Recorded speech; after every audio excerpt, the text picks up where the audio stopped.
Hi guys, welcome back to another video. This is the part 2 of the Manhwa couples with the best chemistry. If you haven't watched the first part, I will link it down below, and basically I will just talk about Manhwa couples whom I think had the good tension and overall visuals and relationship chemistry. Don't forget to subscribe if you still haven't, and without further ado, let's get on with the first one. First is Ines and Carcel from the story The Broken Ring, This Marriage Will Fail Anyway. I recently just read this manhwa and it's also just been recently released, but I think this is one of the manhwa that has the most interesting and complex storyline. It's not your ordinary isekai reincarnation story. So basically, the female lead Ines is in her fourth life, each one of her dying, and she's this prim and proper woman who seems like her every move is calculated. Her goal is to stay alive this time. She is engaged to the most handsome man in the empire but is quite the womanizer named Carcel. When they got married, Ines told Carcel that it was okay for her to keep Carcel's lifestyle of basically wooing other women while in their marriage, since for her it's only a business marriage, but she is shocked when Carcel didn't agree with her, saying that he told her that he will dedicate his life to Ines and she will be the only woman that he will make love for life. Now, you will think if he is really in love with her all this time. Ines, the female lead, is always in denial, but Carcel seems to be into her all this time, and you will be wondering why is he cheating. Their dynamic and dialogues are all amazing. The way they talk is funny to me, like the author's humor got me. There is much more waiting the story if you decided to read it. The art and plot foundation is also the best, I swear. Check this out later. Second couple is Bianca and Sakari from Marriage of Convenience.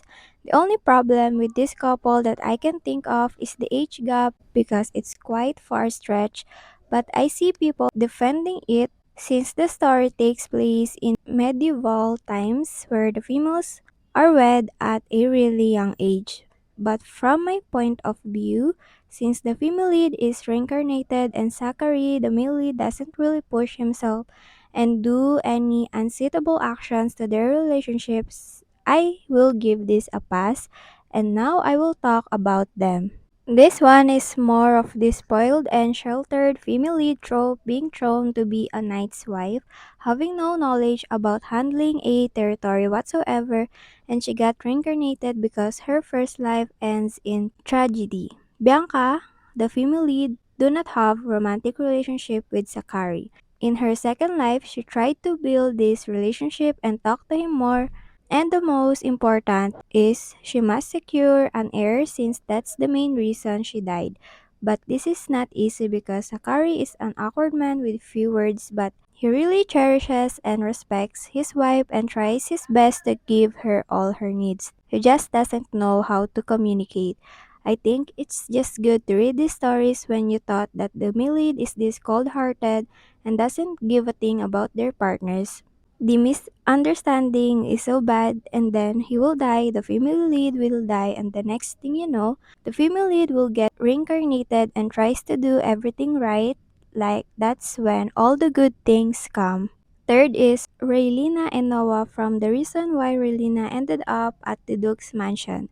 Very classic and iconic couple. What I would say is they don't have many heart-thumping scenes that will make your heart burst, but I really like how when I read them together, I just feel calm and secure, and even though they don't really say that they love each other with words, I can just feel it with their actions, and they don't have many scenes like compared to others, and when they have, it's just them talking and sometimes low-key flirting, but I really love how they just compliment each other well in any ways possible and don't need a lot of words.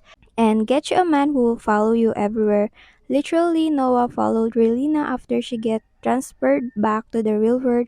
Like, if that's not real love, then I don't know what is. Fourth is Angela and Rayburn from I Stand the Prince.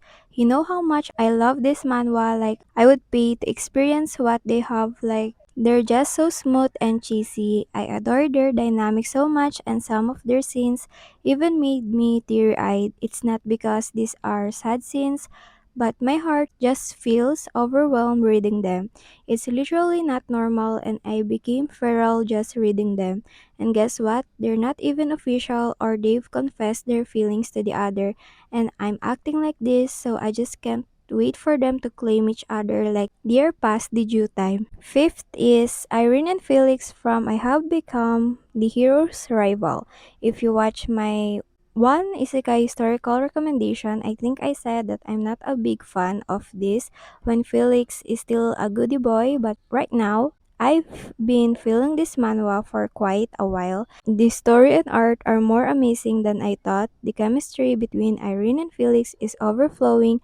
Like, it's real good when you want them to, how do I say this, like mooch off each other, like just letting their desires get the best of them and seeing what happens. I don't know, but these two seems like they can't get enough of each other, and I'm enjoying every chapter. Six is Charles and Dylan from I Tamed the Tyrant and Runaway.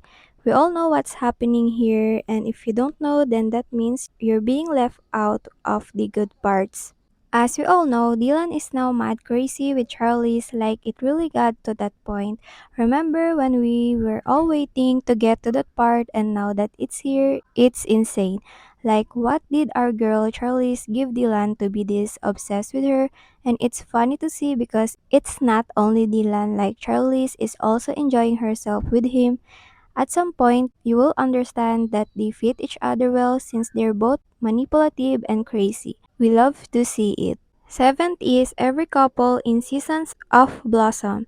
Personally, I just read 2 seasons and there's a total of 4, but based on what I've seen, the author is just amazing at creating and building relationship dynamics between the characters since the main leads are like cooperating with every season. The first season is adorable, and the second season broke my heart in both good and worse ways. The story and dialogues are always good, and as I said, the chemistry between the main couples are good every season. If you think season 1 is good, then season 2 is much better. If you think season 2 is better, season 3 and 4 outdo them. Like literally, the author loves improving and raising the bar each season. 8 is Juan and Dujin from An Hour of Romance, one of the best modern fantasy manhwa for me.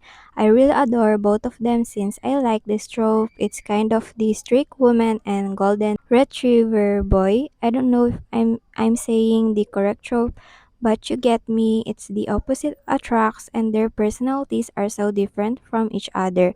Since the premise is they are forced to change bodies for an hour every day, you will just see how their relationship develops. Really cute moments from that, and almost them being awkwardly cute trying to get by from this situation. But from that, they form this unexpected connection of love that they have cultivated since the beginning. Ninth is Gio and Gil from My Reason to Die. To be honest, I'm still confused about where the story is taking place since there is foreshadowing containing the male lead, and I don't understand what's going on, but what I understand is the amazing tension between them.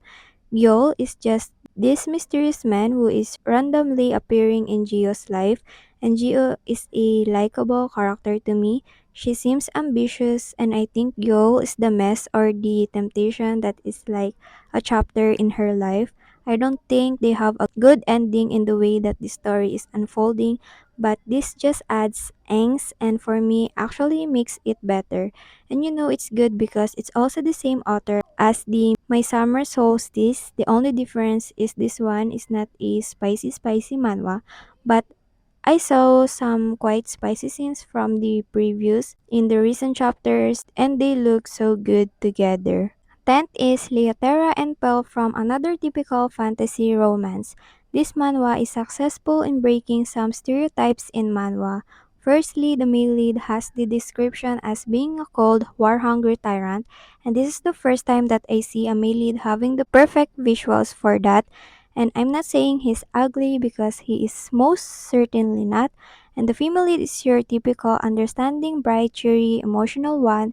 And these two are just adorable from their encounter of Leotera being scared of him and her slowly opening up and learning that he is also lovable and soft Despite his outer appearance, it's cute, and once they've established their relationship, I think I consider them a power couple in the story because they truly have it all, visual wise and chemistry. That is all for the video. Thank you so much for watching. I really appreciate it. If you can support me on my coffee page, if you have the financial means, I hope you all to have a good day and I will see you next time.